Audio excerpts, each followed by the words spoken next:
On accueille donc Jean Barbeau sur le plateau de Jumpseat pour une raison toute simple.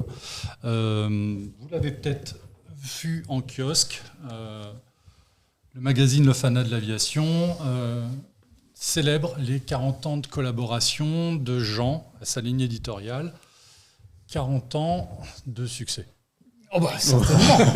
De triomphe, de jeux de mots assassins, de dessins hallucinants.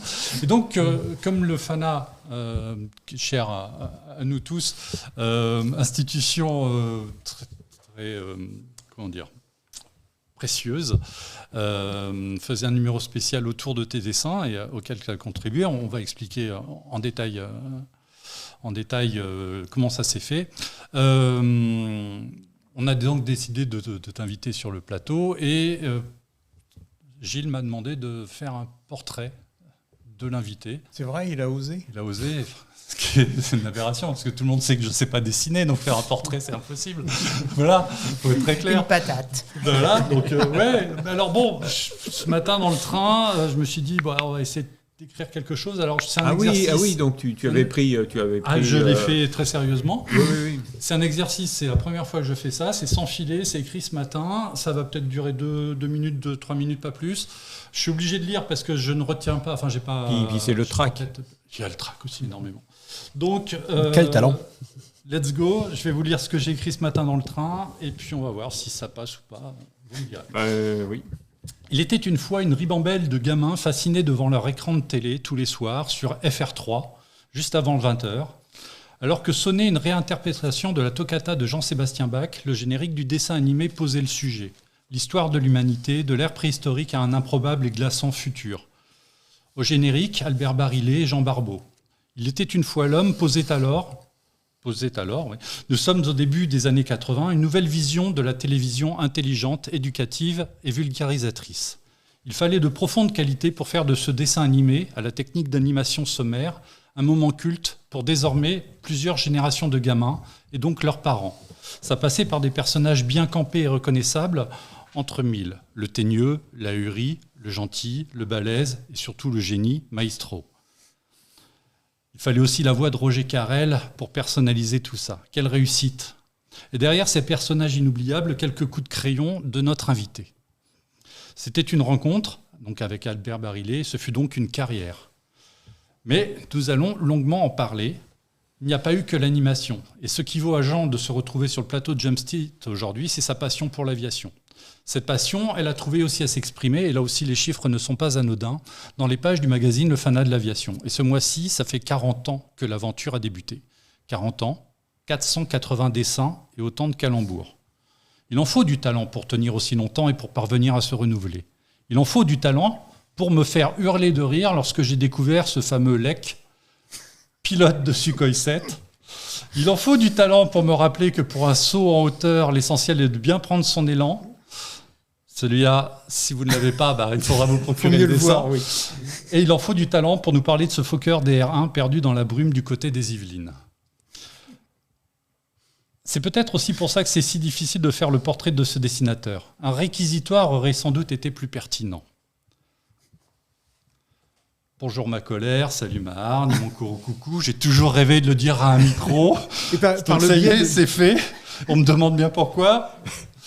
On n'en est pas loin, parce que dommage collatéral de ces 40 ans de dessin, c'est le goût du calembour qui a été infligé à certains, et à ce titre, je me pose comme victime. Le kourou coucou fait aussi référence au spatial. Donc que fais-tu, victime? Que fais-tu, victime? Tu as une pièce à conviction. Qu'est-ce qui va nous sortir? Jérôme n'est pas là, Jérôme Bonnard n'est pas là.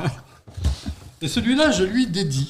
Et c'est typiquement le genre de choses que j'aurais pas pu inventer tout seul si j'avais pas eu un maître à penser pas tout à fait, normal. Ce jeu de mots-là, celui-là, si vous l'avez, c'est que vous faites partie des gens qui commencent à lire Le Fanat de l'aviation par la dernière page. Donc au chat, celui-là, c'est un jeu de mots. Si vous l'avez. Alors, est-ce qu'autour du plateau, on peut se risquer Alors attendez, déjà l'avion. Alors le fromage, je crois que c'est une tome. C'est une tome. Ah d'accord. Et l'avion, c'est quoi? C'est un Crusader? C'est un suite Crusader. Alors, moi, en termes d'humour, je peux pas faire mieux. Je suis désolé. La tome de Crusader. C'est de sa faute. 40 ans de calembour dans le FANA, voilà ce que ça Allez, peut donner en allez, direct. La Tom Marine. Le chat, là, venez à Alors, notre le chat, secours, vous parce l'avez que ou pas nous, on est largués, là. Hein. Tom 4, on n'est pas loin. Top 4. Juste se rappeler que Jérôme Bonnard, qui anime l'émission... Tom Cruise.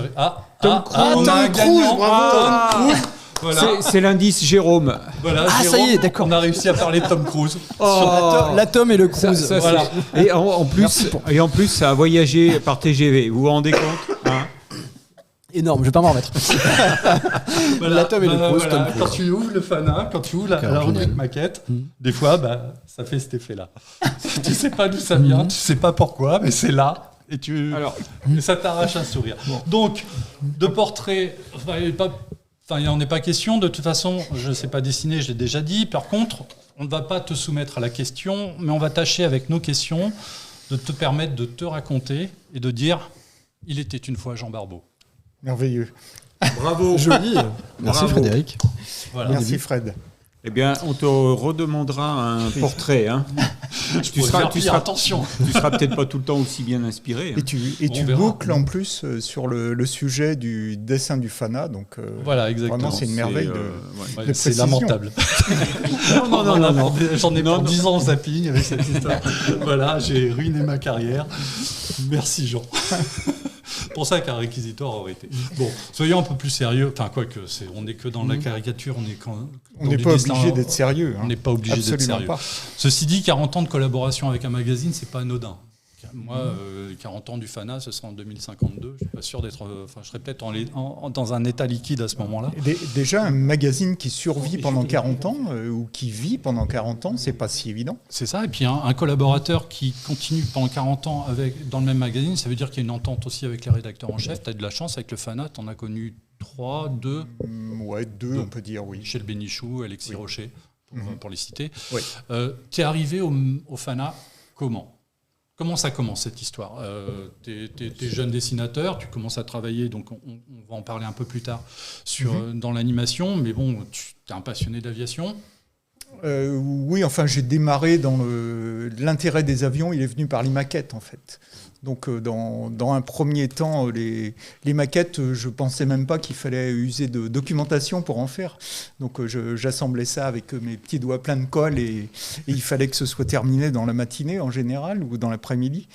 Et c'est vrai que je ne me posais pas la question de faire une référence précise à une photo ou quoi que ce soit. Pour moi, je suivais le plan et puis c'était bouclé, quoi, en fait. Donc tu fais des maquettes, mais là on est à quel moment de ta carrière là? T'es un Là, jeune ado? Non, c'est même pas ma carrière, c'est entre 10 ans et 13-14 ans, quoi. Précoce, Donc tu as deux Voilà. passions en fait. Tu t'intéresses à l'aviation, tu dessines. Bon, en fait, avec un copain, tout bêtement, je suis allé jouer chez lui. Son père montait des maquettes et lui aussi. Et puis, je me suis dit, tiens, ça a l'air sympa. Après, dans l'après-midi, on en détruisait une partie en faisant des attaques d'aérodrome. Voilà. Et puis, j'ai mis le doigt là-dedans, quoi. D'accord. Et après, en fait, dans un deuxième temps, je me suis plus intéressé à tout ce qui était illustration, choses comme ça. J'ai commencé à dessiner un peu plus sérieusement. Et puis, sans aucun doute, je prenais, en fait, j'avais lu 2 bouquins de Klosterman. Alors, le Grand Cirque, c'était un truc qui me paraissait un peu trop, soit trop technique, soit historique. Mais sinon, il y avait un deuxième bouquin qui s'appelait Feu du ciel. Et avec des histoires courtes, super bien écrites. Enfin, on était vraiment dans le siège du pilote et on vivait la mission. À chaque fois, c'était un théâtre d'opération différent, quoi. Donc ça m'avait assez passionné et j'ai commencé à dessiner, je ne sais même pas si on peut appeler ça des bandes dessinées, mais c'était illustrer l'histoire au fur et à mesure comme ça sur un cahier, quoi. Donc ton intérêt est double et se fait en même temps, c'est-à-dire un intérêt pour le dessin, un intérêt pour les avions, tout ça se conjugue. Ouais. Bon, derrière tu fais une école de dessinateur. Ouais, parce qu'en fait c'était juste un dessin assez spontané mais sans notion d'anatomie, de perspective et tout ça. Donc tu dessinais, tu t'inscris dans cette école pour justement perfectionner ton dessin et tu as déjà donc l'optique de vivre de ton coup de crayon finalement. Non seulement perfectionner mon dessin, mais aussi avoir un débouché professionnel. Et puis mes parents, faut dire que ça leur faisait sans doute un peu peur que j'ai envie de me lancer à la fois dans la bande dessinée, même pas le dessin animé, parce que pour moi ça se faisait pas en France. Il y avait quelques pionniers comme Paul Grimaud ou Jean Image, des gens qui étaient assez tu avais de belles références là. Oui, sans doute. Bon, c'était pas ce qui me plaisait le plus en dessin animé. Je crois que j'étais plus quand j'ai découvert Tex Avery, j'étais comme un fou, quoi. Ça transgressait tous les interdits que Disney avait posés ou tout au moins suggérés, quoi. Donc, je comprends l'inquiétude aussi de tes parents, puisque par hasard, je suis tombé sur une interview de Goscinny à la télé l'autre jour où il disait « Je fais pas un métier normal, je raconte des histoires, je fais des BD, j'ai du mal à expliquer mon métier. » Effectivement, quand on se lance dans ce genre de carrière, au début, c'est expliquer aux gens « Je vais dessiner ». Voilà, il faut un cadre. Mais dans les années 70, en fait, la pub, c'était un milieu assez florissant, quoi. Et donc, mes parents, ça les rassurait de savoir que j'allais bosser dans la publicité, faire des illustrations, alors belles ou pas, je ne sais pas, peut-être des petits personnages rigolos à mettre sur des publicités, mais ça les rassurait plutôt. Et donc, tu continues à t'intéresser à l'aviation et un jour, tu vas sonner à la porte du FANA. En fait, je découvre l'aviation en rencontrant un autre copain qui était dans cette même école, qui bizarrement était né à Cholet lui aussi. On ne s'était pas croisés dans cette ville-là. Ce copain s'appelle Manchu, enfin Philippe Boucher. Et on commence à discuter avion, maquette, et c'est lui qui m'a fait plonger dans les maquettes, en fait. Et là, je me suis dit, il y avait quelques magazines de maquettes, de maquettisme. Mais assez vite, j'ai éprouvé le besoin d'avoir accès à une documentation un peu plus sérieuse, quoi. Et c'est là que j'ai découvert le FANA, je crois que c'était le numéro 50, le premier que j'ai acheté. Donc ça faisait déjà un petit moment que le magazine existait. Et là, on est au 638. Ouais, voilà. Ça nous rajeunit. Mais alors, le premier contact, il ne se passe pas forcément très bien. Si je me souviens bien. Alors, la première fois où j'ai eu envie, en fait, je me suis dit, pourquoi pas, j'aime bien ce magazine, pourquoi pas leur proposer un dessin. Et puis, je crois que j'avais vu qu'il y avait peut-être quelques possibilités où je m'étais dit, pourquoi pas faire une caricature d'avion. Et donc, j'ai simplement envoyé une enveloppe avec des photocopies au rédacteur en chef et qui m'a répondu. Alors, je ne sais pas si c'était un coup de fil ou quoi. Mais en tout cas, il m'a dit les dessins, on sent que vous connaissez bien les avions, c'est intéressant comme approche, mais monsieur, nous sommes une revue sérieuse. Alors, je crois qu'il s'appelait Michel Marant. Michel Marant. De toute façon, le FANA a connu très peu de Michel Roux. Michel Marant était très sérieux. Michel Bénichou, donc... Vous êtes un Michel, vous savez. Non, mais c'était Robert Roux. Robert Roux. Voilà. Et il y a eu Francis Bergès aussi, très peu de temps, quelques numéros. Exact. Il a été rédacteur en chef. Oui, il a été rédacteur en chef. Francis Bergès, le dessinateur de Bug Danny, entre autres de Beagle. Et j'adorais ses couvertures. Et alors, avant toi, est-ce qu'il y a eu d'autres dessinateurs ou caricaturistes au FANA de l'aviation ? Au FANA, je pense pas, non. Non, j'ai pas l'impression. Après, dans d'autres magazines, j'ai ouvert la voie en marchant dans les empreintes d'autres caricaturistes aéros que moi j'avais vu justement, je pense dans certains des bouquins de Klosterman. Je me demande s'il n'y avait pas quelques petits. Oui, lui-même dessinait plutôt bien d'ailleurs. Mais sinon, il y avait un caricaturiste anglais, je pense, qui s'appelait Wren, qui faisait un petit 3-4 vers en fait, de poésie humoristique sur un avion. Et il y avait une caricature qui était vraiment réduite à quelques lignes, en fait. Mais on reconnaissait bien, par exemple, le White Cat, un espèce de tonneau volant avec une hélice. Bon, c'est assez classique. Non, c'est ça. Et ta première caricature pour le FANA, c'était quoi alors la première, je suis tombé sur le Hurricane. Mais en fait, tout dépend de l'actualité maquettiste. À l'époque, c'était un peu différent, puisque c'était un article de fond pendant 2-3 pages sur la construction d'une maquette. Rappelle-nous ce que c'est le Hurricane, s'il te plaît. Pardon ? Le Hurricane, rappelle-nous ce que c'est, s'il te plaît. C'est un avion allemand bien connu, et puis voilà, Je suis un très mauvais spotter et historien. qui est franchement crois. beaucoup plus moche que le Spit, mais qui est aussi plus intéressant à dessiner. Je vais le trouver. Continuez à parler, je vais vous trouver le Hurricane. Oui, oui, mais là, je lui pose des questions. Je sais pas, on va voir s'il est multitâche. S'il peut dessiner tout en répondant aux questions, ça va donner C'est une dur séquence. avec l'invité. Ah ouais, mais on le passe sur le grill. De toute façon, on avait dit Jamseed va dézinguer Jean. Non, c'est l'inverse. Jean Barbeau va dézinguer Jamseed. Ouais, mais c'est peut-être l'inverse qui va se passer. On va voir, en fait. on va voir. On va aller au bout. Oui, ça doit être la Voilà, première. c'est le Hurricane. C'est vrai. Voilà. Et on est d'accord, c'est ta première caricature publiée dans le Fanal des 5 Oui, c'est les premières caricatures, parce qu'à l'époque, en fait, il y avait 3 dessins en moyenne, 3 ou 4 dessins. En fait, Donc, j'occupais les marches du magazine. Et puis, petit à petit, en fait, on a réduit. Bon, parce que j'ai aussi décidé de mettre des bulles, des jeux de mots. Et ça, je me suis mis moi-même dans le caca, si je peux dire. parce qu'au départ, tu as juste une caricature, et puis finalement, avec le temps, tu agrémentes ça d'un calembour douteux, ou plus ou moins douteux. Ouais, Pourquoi bah, si, c'est forcément c'est douteux, bon. sinon c'est Voilà, pas drôle. on n'est pas dans. Enfin, si, il y en a, c'était d'une colossale finesse quand même, mais il y en a d'autres, c'est un peu plus convenu. Donc, c'est un choix de toi, de ta part, de réorienter un petit peu, entre guillemets, ta ligne éditoriale sur cette rubrique. 40 ans après, tu y es toujours. Ça veut dire quoi ? Quel est le sens ? Précisez le sens de votre Ça veut question. dire 40 ans après, tu y es 40 toujours. ans après, tu y es encore. Ça veut dire qu'il faut énormément de se renouveler énormément. Continue. Quels sont tes moteurs et la motivation ? Parce qu'en plus, je connais le Fana, c'est pas pour l'argent. Alexis, si tu nous entends. C'est-à-dire que je les paye quand même pour passer dans le Fanal. Ah, mais je me disais aussi qu'il y avait un truc. Ça pouvait pas durer aussi longtemps, c'est pas possible. Donc, c'est pas pour l'argent, c'est un exercice auquel tu. Comme chantait Herbert Léonard, c'est pour le plaisir. Herbert Léonard, grand connaisseur de l'aviation soviétique, Voilà. et auteur d'ouvrages remarquables. On le salue. Oui, en passant. Oui, Je préférerais d'ailleurs qu'ils s'en tiennent à ce domaine. Bon, ça, c'est un autre problème. Non, mais on avait dit des vannes propres, pas sur Herbert, enfin voyons.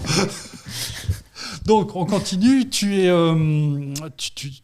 Comment tu arrives à renouveler ? Comment tu recherches ? Comment ça, ces calembours, tout ça, ça vient d'où ? C'est Ça t'es vient tout le temps en train de.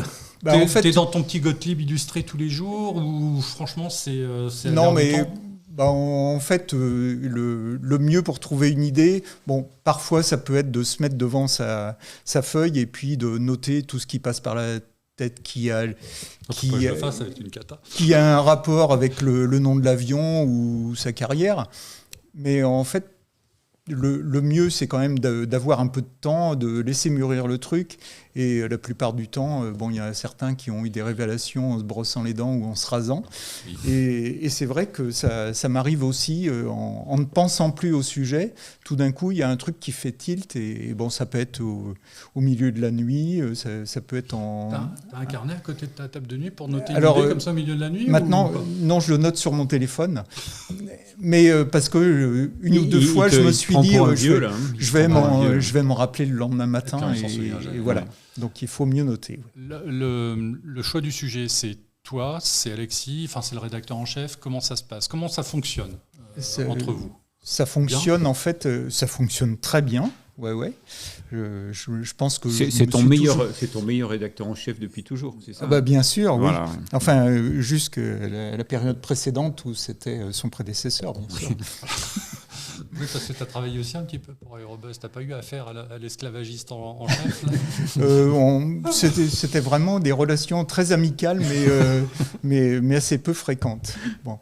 J'ai quand même pu goûter un certain liquide en bouteille. C'est de la fameuse bière au Génépi. Tu y as goûté aussi ? D'accord, tu es un membre du club alors. Donc avec le rédacteur en chef du Fana, comment ça fonctionne ? Comment ça passe directement avec le gars qui s'occupe de la rubrique. Alors des gars qui sont occupés de cette rubrique, à mon avis, il y a dû y en avoir 3 peut-être. Il y a eu qui Jean-Christophe Pluvio, qui nous a quittés il y a déjà un paquet Quelques d'années. ouais. Et puis auparavant, ça passait par le biais de Michel, je pense, tout au début, parce qu'en fait, comme c'était des articles de 2-3 pages, c'était le gars qui écrivait le sujet et qui lui disait je monte telle maquette et voilà, ça va être ça. Donc là, je le savais quelques mois à l'avance, quoi. Ah, c'est quelques mois à l'avance. Et aujourd'hui, sur la rubrique maquette, c'est toujours quelques mois à l'avance ou c'est quelques semaines ? Non, en général, c'est un mois ou dans le pire des cas, ça peut être 10 jours avant, mais c'est de moins en moins le cas. Il te faut au moins 10 jours pour le dessin. Techniquement, techniquement, si j'ai le couteau dans le dos, ça peut être laissez-moi au moins 2 jours, quoi, disons. 2 jours quand même. Voilà. Et tout de suite, tu as le détail qui tue, là, qui te saute aux yeux, ou il faut en général, je feuillette de plus en plus sur Internet maintenant. Hein. J'ai une bibliothèque extrêmement bien garnie, mais la plupart du temps, en fait, je cherche des images sur Internet et c'est peut-être une erreur parce que parfois, je me dis, ça peut être quelques jours après ou quelques mois après, mais pourquoi j'ai pas feuilleté ce bouquin alors qu'il était à portée de main et j'avais l'angle que je cherchais, quoi. Et je lisais dans une de tes interviews que, suivant l'avion, on doit choisir un angle de vue différent pour le dessin, pour mettre en valeur, pour mettre en relief ses particularités. Oui, c'est l'équivalent de faire la caricature d'une personne. En fait, on a, à moins d'avoir la personne en face de soi, l'intérêt de chercher des photos, c'est de choper une expression qui est assez caractéristique et de pouvoir la rendre en dessin. Bon, les avions, au niveau des expressions, c'est plutôt l'angle de vue qui va montrer le plus de détails possible. Donc souvent, ça passe par 5 ou 6 esquisses sous des angles différents, en se disant, là, je ne vais pas pouvoir montrer les dents de requin, par exemple. Donc il faut que le plus souvent, c'est un angle de 3/4 face, mais là, sur le MiG-17, c'était pas le sujet, et je pouvais montrer les dents en 3/4 arrière, et donc je me suis basé là-dessus. Justement, sur les avions, il y en a qui sont plus simples à dessiner que d'autres, plus difficiles. Est-ce qu'il y a des sujets écueils que tu vas éviter justement parce que l'avion est trop difficile à caricaturer ? Par exemple, le Spit, c'était pas du tout un plaisir au début, parce qu'un avion qui est beau, enfin c'est comme les caricaturistes qui dessinent des stars de cinéma, il y a extrêmement peu de caricatures de stars féminines, quoi, en fait, puisque en général elles ont des traits qui peuvent s'approcher d'une certaine perfection. Donc après, ça va être déformer un peu la bouche ou rajouter des dents, hein, ou je ne sais quoi. Mais en tout cas, c'est pas forcément un sujet plus facile. Il faut vraiment qu'il y ait des aspérités sur la silhouette de l'avion. Bon, à l'inverse, quand il est bardé, quand c'est un avion anglais bourré de choses plutôt moches, c'est vrai qu'il faut vraiment pousser la déformation, quoi, en fait. On a l'impression de ne pas assez exploiter le sujet, si tu veux. Donc il y a Franck May, que tu connais aussi, qui nous dit le F4 est une saloperie à dessiner. Tu confirmes ? Alors, le A4, en fait. fantôme. Oui, mais en dessous, il a mis le A4. Alors, je ne sais pas. Je pense que c'est plutôt le F4. D'accord. Les deux, lequel des deux est le plus difficile finalement ? Moi, je trouve qu'ils sont sympas tous les deux à dessiner, parce que le F4, on dirait vraiment qu'il a le cockpit rentré entre les épaules, avec les 2 entrées d'air sur les côtés, et on peut le pousser à mort. Ça reste toujours un fantôme, quoi, en fait. Parce que j'en discutais avec, alors je ne sais plus quel dessinateur de BD, c'était peut-être Julien Lepelletier, qui disait que le fantôme était, quand on est dans le trait plus réaliste, était un avion extrêmement difficile à dessiner proprement. Il est assez biscornu aussi. Est-ce que du coup, le fait de le faire en caricature permet que ce soit plus souple et plus simple à faire ? Non, je pense que je pourrais en faire 5 ou 6 dans l'année sans problème, parce qu'il y a pas mal de versions différentes, tout un tas de décos pour s'amuser avec, y compris avec tout ce qui peut être pendu en dessous. Donc voilà, c'est je vais faire Vas-y. je vais faire le porte-parole du chat avec 2 questions tout à fait intéressantes. Run to the Sky qui te demande est-ce que c'est plus compliqué techniquement de dessiner un avion en respectant ses côtes ou d'en faire la caricature ? Ah ben moi j'ai horreur de ça, de faire du dessin réaliste, donc sans doute parce que c'est ma faiblesse aussi. Hein. J'ai beaucoup transpiré à l'école quand on me demandait de faire soit une nature morte ou du portrait ou du croquis de personnages réalistes, parce qu'à chaque fois on me disait oui mais la tête est un peu grosse ou des choses comme ça. Donc non, faire un décor réaliste, c'est quelque chose où je m'ennuie assez rapidement, quoi. D'accord. Et alors Thierry 97 232 qui demande est-ce que tu t'intéresses aussi aux appareils des clubs et surtout aux ULM? Il verrait bien une BD du style Joe Bar Team. Alors pour ceux qui connaissent pas, c'est une BD de motard. Ouais. Joe Bar dans l'univers ULMiste. Ouais, on m'a déjà parlé de ça. Les ULM, j'y connais quasiment rien. J'en ai dessiné 2 ou 3, dont un qui s'appelle Maestro d'ailleurs. Donc, il y a eu une bande dessinée qui avait été faite chez Zephyr, justement, Les Ailés, ouais. qui reprenait justement l'esprit des aéroclubs sur le ton de l'humour. Peut-être pas aussi trash que le Joe Bar Team, mais ils ont fait 2 ou 3 albums et ça s'est arrêté parce que bon, ça n'a pas marché. Voilà. Alors qu'ils avaient un très bon scénariste, Cazeneuve. Oui. Donc, bon, il y a déjà eu des tentatives dans cet esprit. Non, mais je crois que le milieu motard, c'est énormément de gens. Oui. Et tout ce qui est aviation, c'est beaucoup moins que ça. Alors si on rentre dans une tranche de l'aviation, ce qui explique un peu toutes les tentatives avortées de faire de l'humour aviation. Voilà. Et puis donc un dessin, c'est pas simplement une caricature, c'est aussi une bulle. Oui. Systématiquement, tu mets une bulle. Là aussi, ouais, presque 100% des dessins ont une bulle avec un jeu de mots. Ouais. Alors, le jeu de mots. Non, on en a déjà parlé. Mais bon, c'est pas, disons, indispensable non plus. S'il y a un jeu de mots qui arrive, voire 2 ou 3, et ben, après, il faut essayer de ciseler. Enfin, ça fait un peu pompeux de dire ça.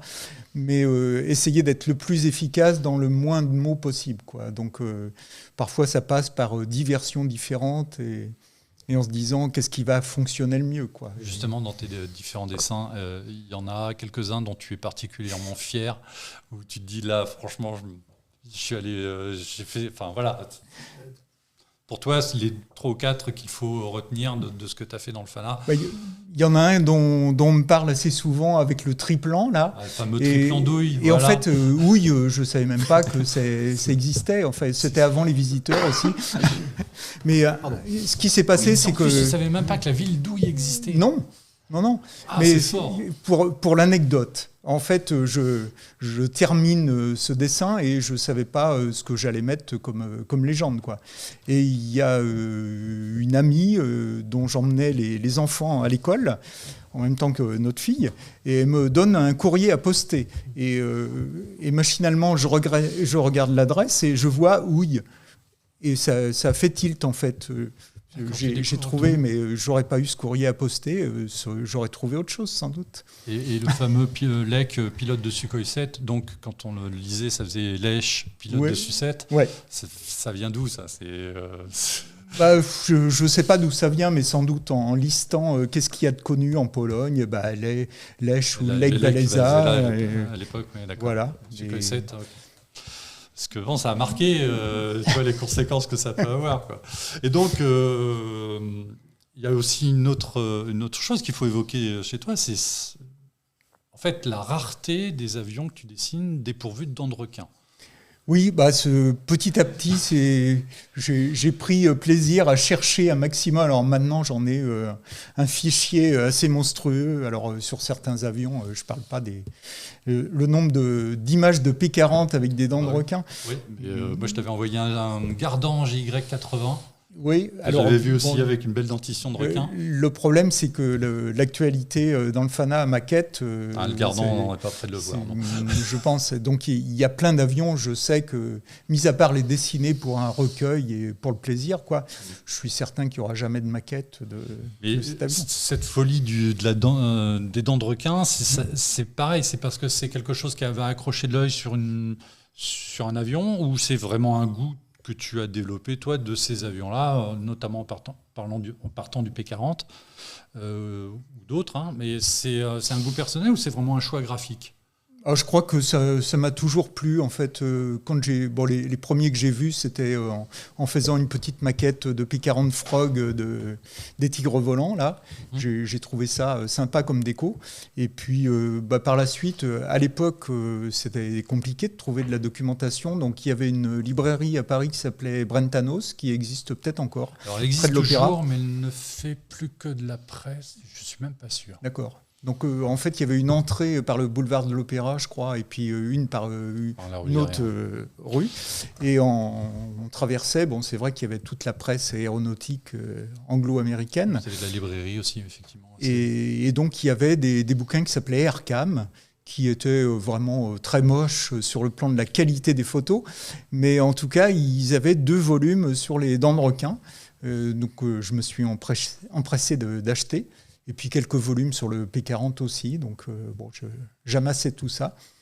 Je vais me faire à nouveau le porte-parole du chat avec une question qui revient peut-être souvent pour les dessinateurs. Et néanmoins, je la pense légitime. Alors, je vais peut-être écorcher le nom de notre viewer, The20 145 ou T20 145. Ça prend combien de temps pour dessiner une vignette ? Une vignette, donc un dessin du Fana, sans doute. Alors, j'imagine. Ouais, à moins que vignette, on dirait plutôt une case de BD. Ouais, voilà, c'est peut-être plutôt ça. Ouais. Le mot vignette est peut-être utilisé à dessin. Si c'est une case de BD, bravo. J'essaie de me mettre au niveau. Bon, allez, on t'écoute sur la réponse.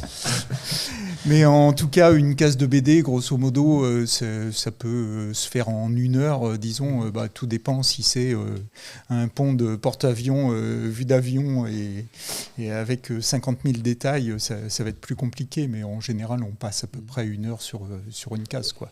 Est-ce que ça inclut la couleur ? Non, parce que la couleur, en règle générale, se fait ensuite.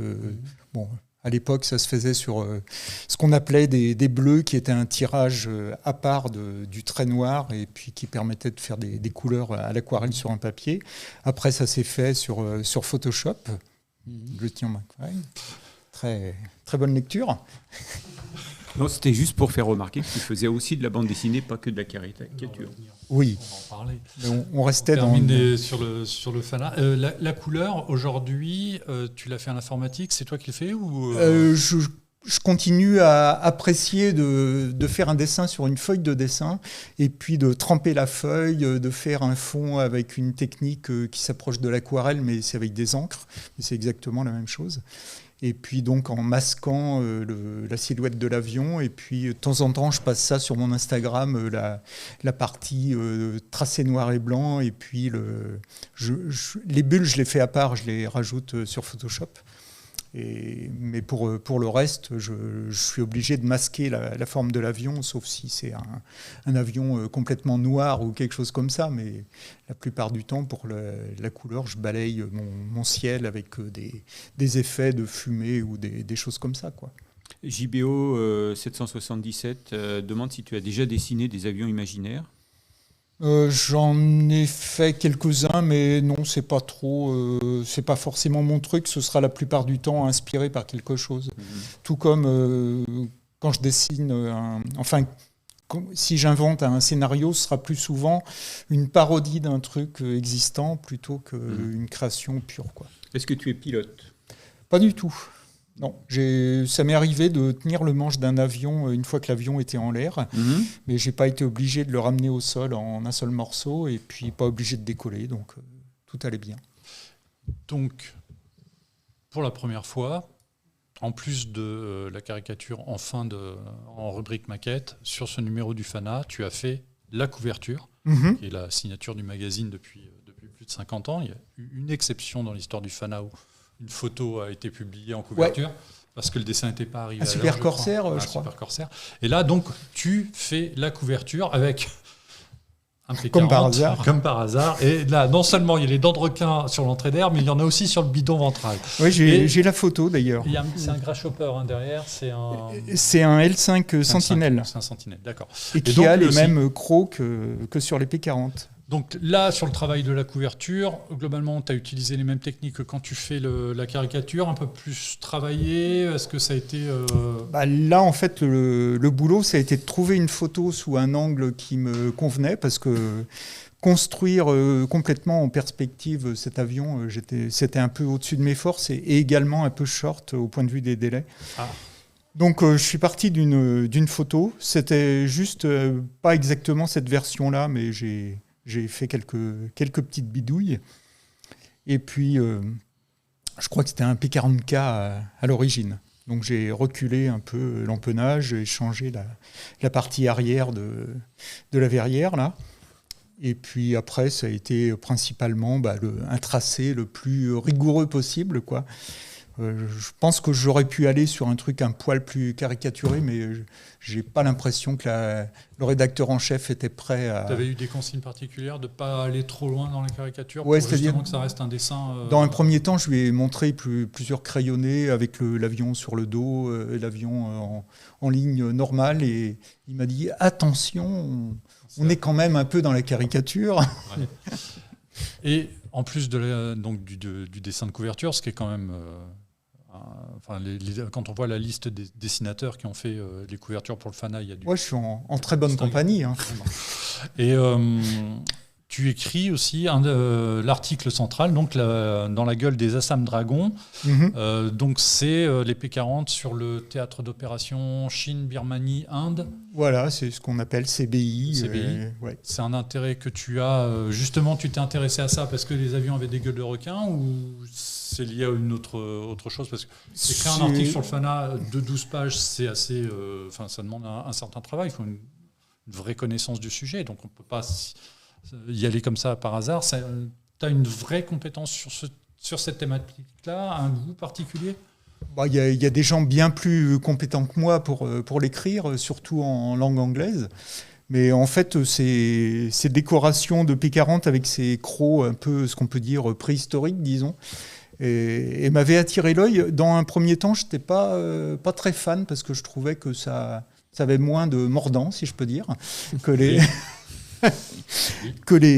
mâchoires vues sur les P40 de la 14e Air Force ou des Tigres volants de la VG. Mais petit à petit, j'ai trouvé qu'elle avait quand même pas mal de charme. Et puis moi, j'ai grandi avec de la documentation maquettiste où les lèvres de cette bouche étaient peintes en bleu et on nous assurait que ces avions étaient bizarrement peints en gris alors qu'ils étaient basés en Inde et il n'y avait pas de document couleur. Donc c'est resté une espèce de légende urbaine pendant une vingtaine ou une trentaine d'années. Et puis un jour, il y a des photos qui sont sorties, un gars qui bossait entre autres pour Life, je crois, qui avait fait un vol à partir d'une version de transport du Liberator et qui avait traversé l'Atlantique en passant par le Moyen-Orient et qui était arrivé en Inde et qui avait continué à prendre des photos jusque dans le nord de l'Inde et qui était allé voir cette unité. Et là, les photos ne mentaient pas. C'était bien une bouche avec des lèvres pulpeuses rouges. Voilà. Et donc l'histoire se retrouve dans le Fana. On va avancer un petit peu. Il y a le Fana, c'est pour ça que tu es là, mais tu es aussi très connu, pas forcément des fans d'aviation, pour ton travail avec ce que j'expliquais en introduction sur les séries dessins animés d'Albert Barillet. Il était une fois l'homme. Alors c'est Albert Barillet en fait, Barillet, il y a deux L. Pardon. Ouais.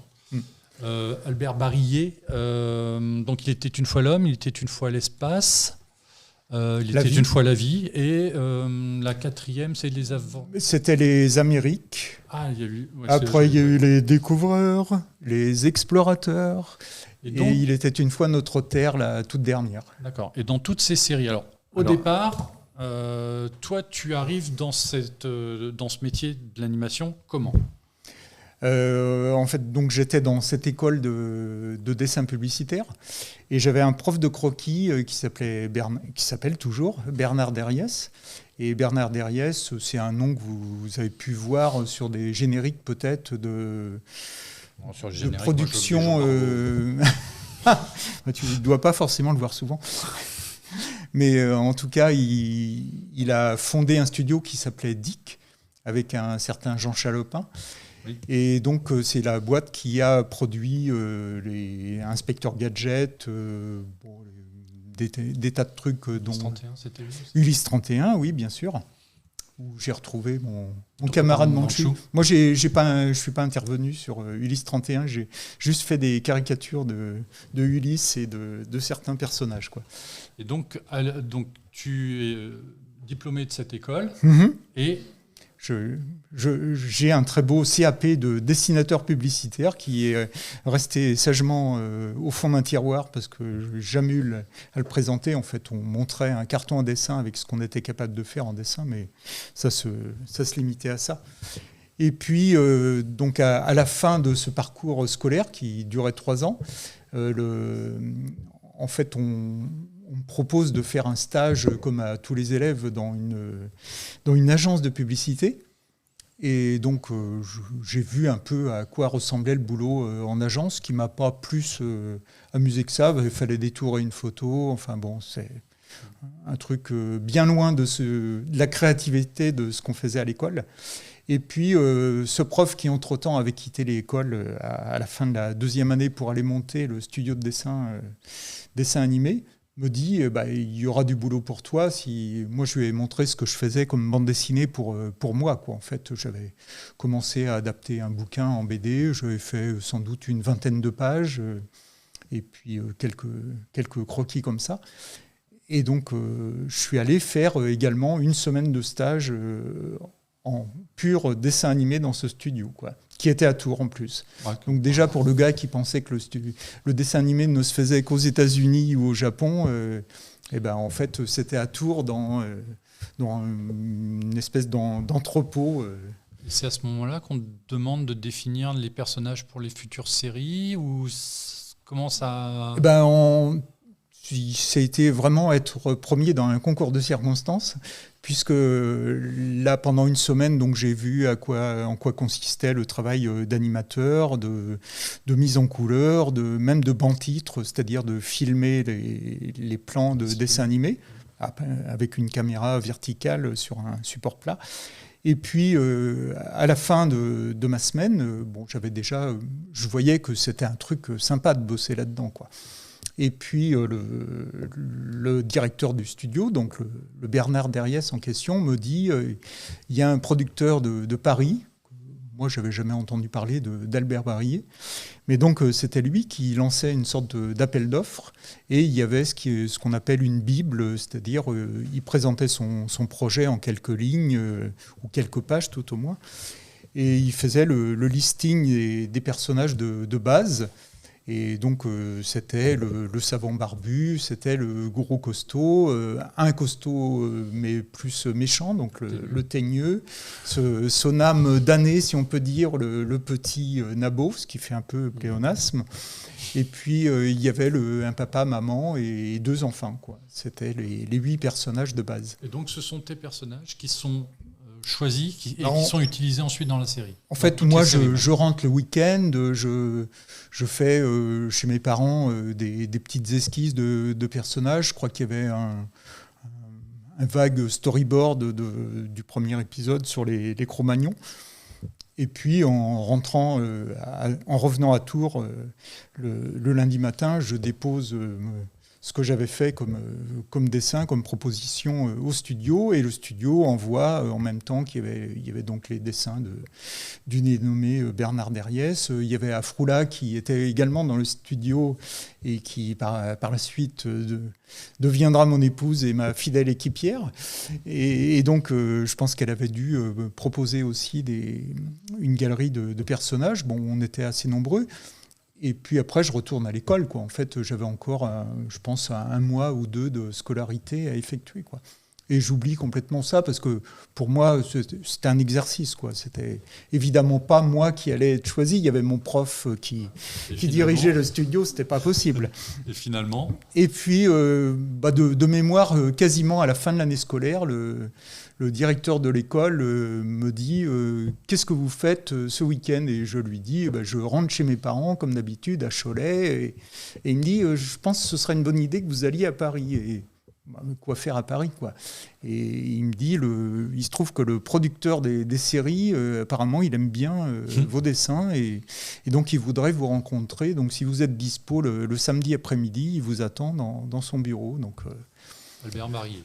Donc moi, je pars à Paris, rue Marbeuf, tout près des Champs-Élysées. Enfin, bon, je grimpe mes 2 étages. Enfin, moi, je l'ai fait en ascenseur parce que je suis jeune et il ne faut pas que je fasse trop de sport.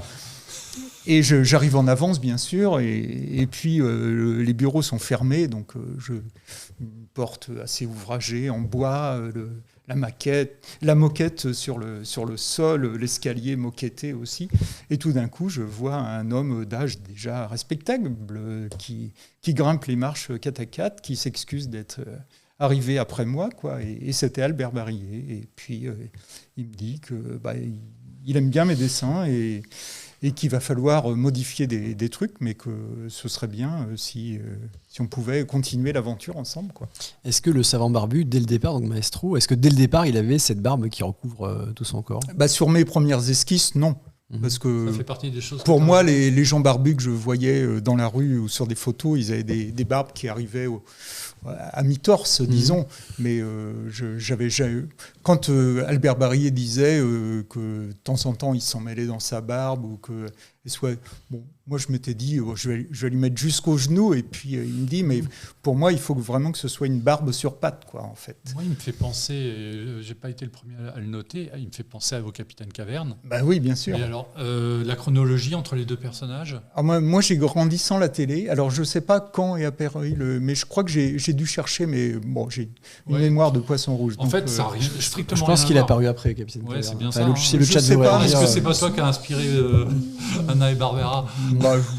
J'en sais rien, franchement.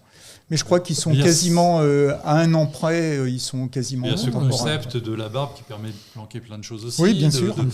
Voilà, mais Captain Caverne, j'ai vu des dessins, mais je crois même pas en avoir regardé un épisode. Et alors, question du chat sur d'autres personnages, donc les 2 méchants, je pense que la question se rapporte aux 2 méchants. Est-ce que la ressemblance avec Joe et Avril Dalton est volontaire ? Non, je pense que là, ça n'a pas été. Je crois que c'est la première fois qu'on me propose ça. Donc, moi, j'y trouvais pas spécialement ressemblant. Ouais, il y a un petit côté, peut-être au niveau des nez ou de la mâchoire. L'architecture. L'architecture est un petit peu voisine. C'est une sorte de losange avec des oreilles et un pif. Mais bon, ça se limite à ça. Et donc. Pour en revenir à ton cursus, donc tu participes comme dessinateur des personnages, mais aussi comme animateur à toutes les séries d'Albert Barillet qui ont je suivi suis pas du tout animateur. Animateur. En fait, ce qui se passe en France, c'est juste jusqu'au stade du storyboard, mais auquel tu prépares les dessins pour les animateurs. Je fais juste des modèles de personnages. Et je dis juste, c'est déjà pas mal de boulot parce que les personnages principaux, il faut les faire sous 3-4 angles. En fait, au début, c'est simple, ils sont tous avec des peaux de bête. Tu fais évoluer les costumes, c'est toi qui vas proposer aux animateurs la façon dont ils sont habillés ou les attitudes ? C'est moi qui définis ça. Les attitudes, on le fait au début parce qu'il faut montrer un peu les attitudes caractéristiques. Derrière, il y a des équipes de graphistes japonais. C'est les animateurs et dans un premier temps, le storyboardiste qui fait le jeu d'acteur, en fait. C'est plus à ce niveau-là. Et alors, qu'est-ce qui fait qu'à un moment, on te dit il faut aller au Japon ? Ça, c'est arrivé un petit peu plus tard. C'est arrivé en 83. Et où, en fait, moi, j'avais déjà quitté le studio. Le studio, je l'ai quitté en 79. Pour la simple et bonne raison, c'est qu'on venait de terminer le travail sur Il était une fois l'homme. Oui. Et puis, au niveau du studio, c'était une période un petit peu creuse. Ils préparaient Ulysse 31. Moi, j'avais rien à faire spécialement là-dedans. On bossait sur des dessins animés, ce qu'on appelle institutionnels, c'est-à-dire qu'il y avait un dessin animé sur la SNCF, des choses comme ça. Et puis, En fait, Albert Barillet venait de me dire la série marche bien, elle a tout de suite bien démarré et moi j'ai envie de faire une deuxième série. Est-ce que vous êtes partant ? Il y avait Philippe Boucher, Manchu, qui était également dans la boucle parce que Il était une fois l'espace et il y avait énormément de vaisseaux spatiaux à créer. Il y avait Afroula aussi qui était dans la boucle sur les décors de planètes et de plus végétaux. Philippe, il est plus dans la technique, l'acier et le béton, disons. Et Les Afroula avions, ils se plus... défendent bien aussi. Oui, aussi, oui. Ouais, j'ai eu une bonne surprise sur un livre de poche que j'avais acheté sur un roman américain. Et c'était un dessin de Manchu qui était assez étonnant. Oui, Et je alors pense donc, que pendant qu'ils n'ont pas une hélice devant, déjà, Tu te ça lui retrouves convient mieux. comment tu te retrouves au Japon alors? Et donc, en ayant quitté le studio, en étant devenu ce qu'on appelle freelance en bon français, dessinateur à mon propre compte, j'ai continué à bosser pour Albert Barillet. Et puis, à la fin de Il était une fois l'espace, de mémoire, il y a eu une petite période creuse comme entre deux productions. Et puis, je reçois un coup de fil d'un des autres personnages que j'avais croisé dans le studio et qui avait lui-même créé le personnage d'Inspecteur Gadget. Donc c'était un Tourangeau aussi, d'importation italienne et qui s'appelait Bruno Bianchi. Bon, j'en parle au passé parce que malheureusement, cet excellent camarade de jeu est monté au ciel un peu plus tôt qu'il fallait. Et puis, je dis monter au ciel, mais je ne sais pas où il se trouve. En fait, j'ai aucune preuve. Mais en tout cas, lui avait proposé à Jean Chalopin de faire un dessin animé basé sur cet inspecteur de police français et qui était en même temps un croisement avec l'homme qui valait 3 milliards. Voilà, ça devait être dans la c'est même plus période. l'homme qui valait 6 francs 50. Aussi, avec le nombre de gadgets qu'il avait, je pense qu'au niveau développement, on n'était pas loin d'Ariane Espace. Moi, j'espère un peu plus fiable. Ouais. Ça marche. Et alors? Pour Ariane, hein, bien sûr, alors, donc pas l'inverse.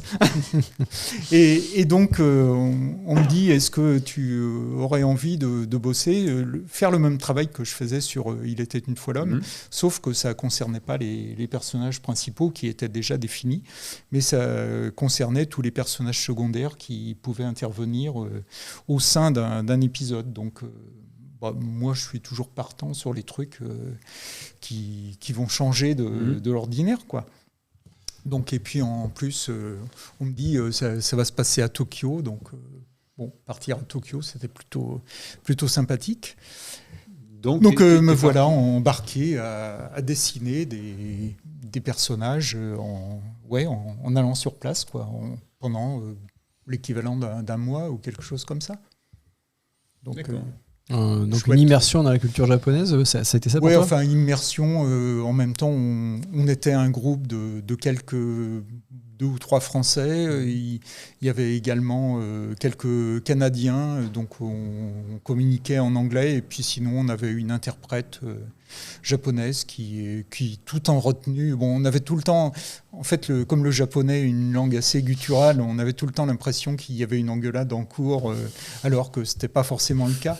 Et elle, je pense qu'elle essayait, comme toutes les interprètes, d'arrondir un petit peu les angles sur ce qui pouvait se dire. Une question sur l'évolution des techniques.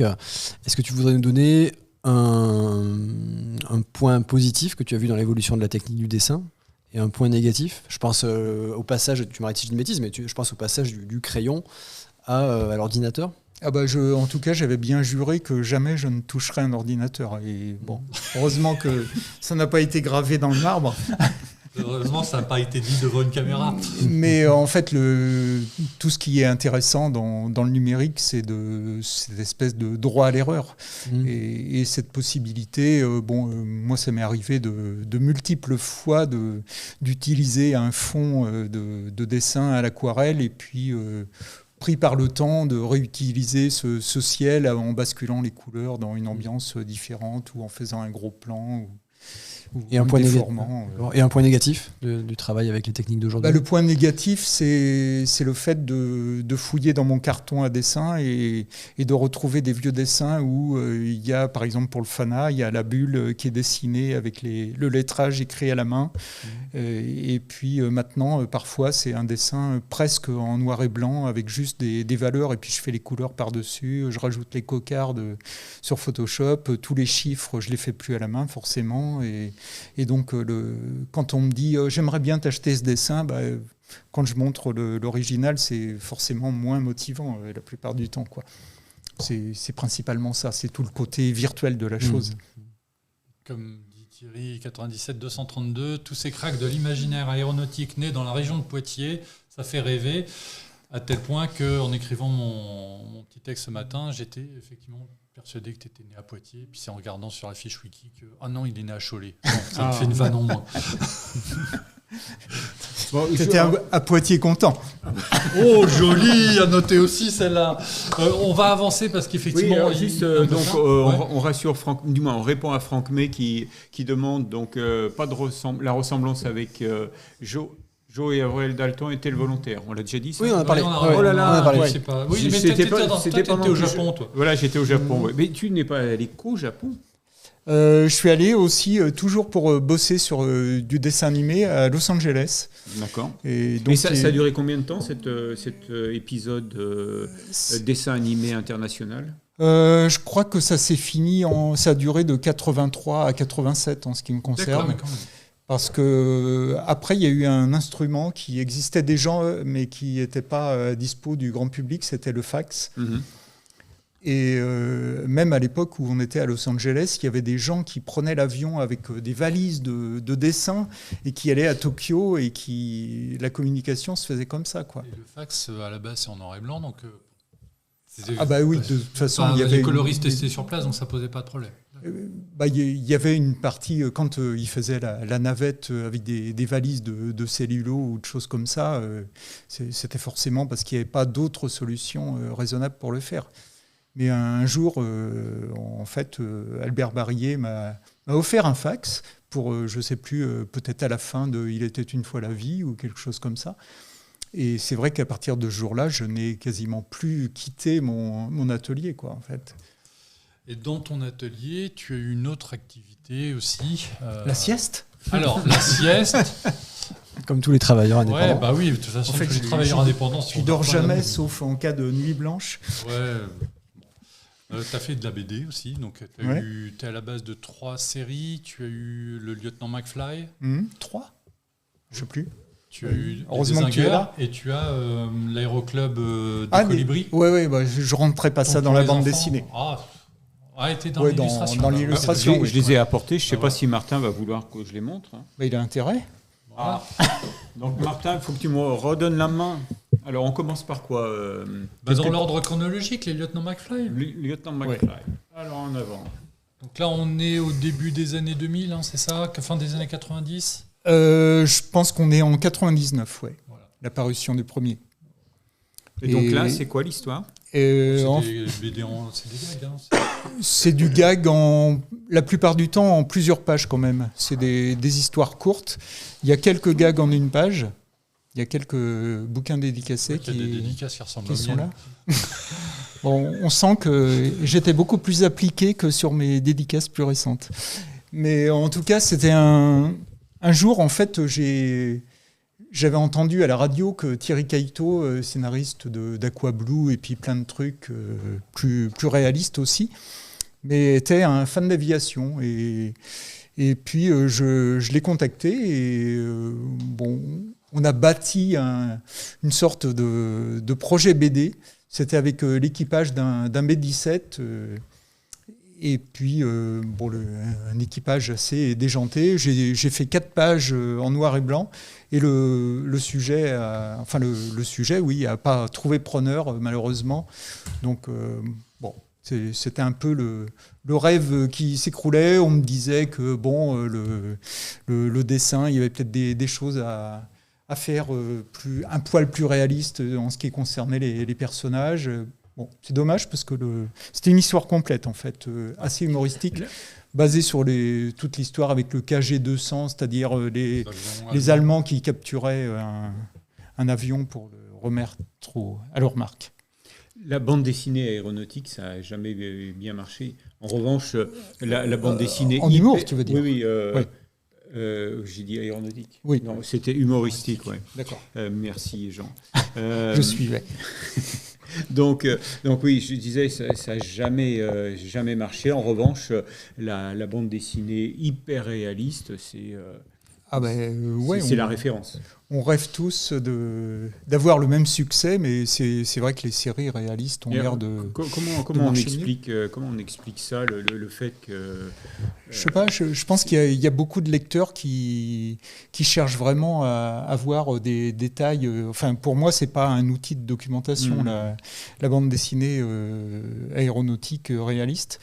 Mais malheureusement, moi, on m'a déjà dit, dans les dézingueurs, là, il y a un gars dans le poste de mitrailleur, il est en bras de chemise, je voudrais bien le voir, je ne sais plus quelle altitude.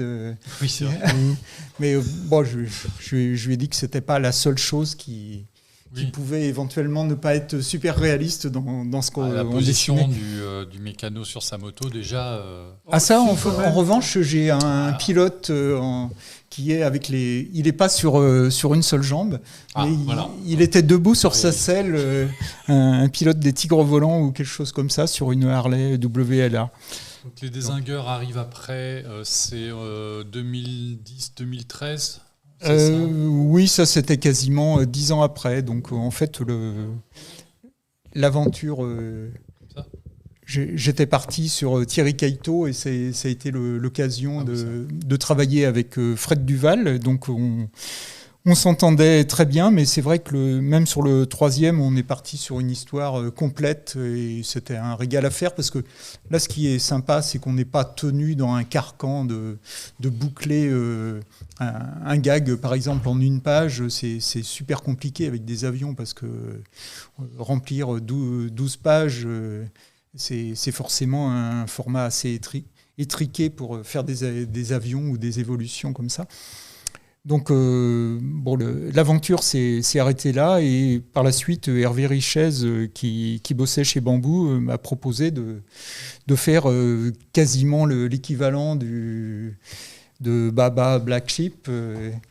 Et donc, on est parti là-dessus parce que c'était une référence que tout le monde connaissait, quoi. En fait, les têtes brûlées. Voilà, en matière de séries aéronautiques à la télé, il y avait, à part Tanguy la Verdure, il n'y avait que ça, quoi. Ouais, oui. Donc c'était pratique pour présenter le dossier aux éditeurs, c'était de leur dire on va faire un truc qui ressemble un peu aux têtes brûlées, mais encore plus humoristique. Et puis donc, alors... Tes caricatures, ça a été le point, et c'est toujours, c'est le fil rouge de ta carrière depuis 40 ans. On peut dire ça, mais c'est aussi parce que je ne sais faire que ça, quasiment. Ouais, mais et donc, tellement bien. Donc ces caricatures, régulièrement, tu les regroupes dans des recueils. Dans des recueils, et donc, des fois, tu prends comme assistant un scénariste pour faire un peu de texte. Je pense sur le premier, c'était Thierry Caïto qui avait œuvré sur le 100% pur zinc et qui est ressorti sous le titre Gueule de zinc. Ouais. Et puis par la suite, je me suis dit que je pouvais faire les textes moi-même. Donc il y a eu un volume où je l'ai fait tout seul. Je ne sais plus lequel c'est. Est-ce que c'est Les Dents de la Guerre, sans doute? Alors Les Dents de la Guerre, c'est celui-ci. J'avais eu gentiment une préface de Bernard Chabert qui avait fait un super texte très sympa et j'avais été bien content qu'il le fasse, tout comme j'avais eu Stephen Gray qui avait fait un petit mot aussi dans Les Pompiers en zinc. Ouais. Voilà. Alors, on a un commentaire de Franck May sur l'insuccès relatif de la BD humoristique dans l'aéronautique. Franck May qui nous dit « Je pense que l'aviation est un milieu assez conservateur et sérieux, en fait. Donc, les histoires de guerre réalistes marchent mieux que les pantalonnades.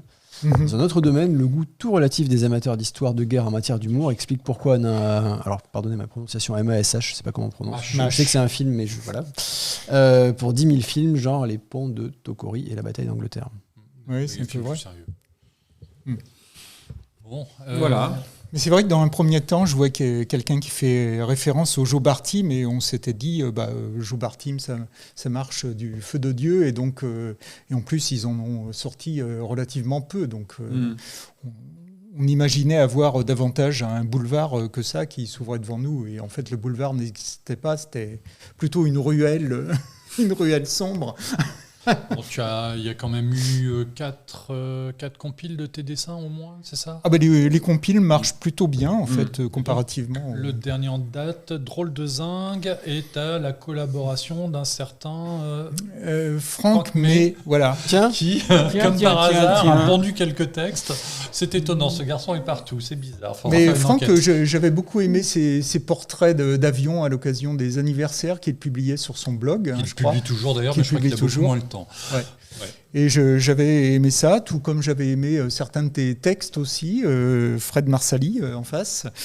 Et donc, on a un vague projet de collaborer sur un prochain recueil, mais pour l'instant, j'ai pas trouvé d'éditeur qui soit partant.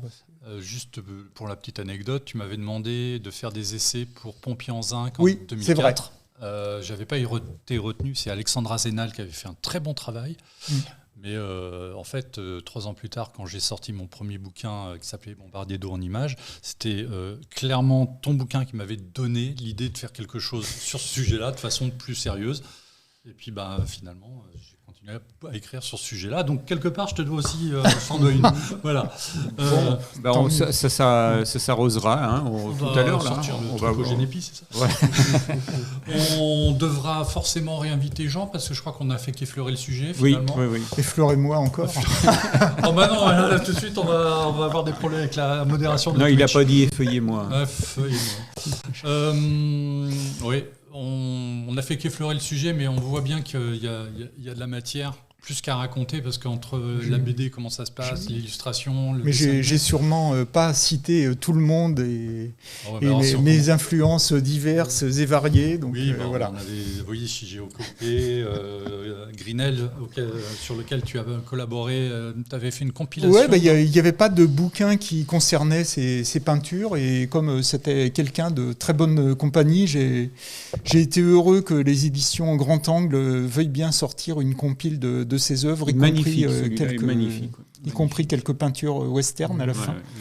Voilà, et c'était quelqu'un de bien sympathique, donc qui nous manque aussi. Alors le chat, Ah oui, le chat, ça fait un moment que JBO 777 nous réclame un souvenir de Jump Seat. On le garde pour la fin de la rubrique. Est-ce que nous sommes à la fin de la rubrique ? Oh, je pense qu'on va... Oui, vu l'heure. Il va peut-être falloir qu'on accélère un petit peu. Oui. Donc pour terminer cet entretien, Jean, est-ce que tu peux nous donner un souvenir de Jump Seat, c'est-à-dire est-ce que tu as déjà volé dans un poste de pilotage, mais sur ce strapontin qui est situé juste derrière les pilotes ? Est-ce que tu as un souvenir comme ça à partager ?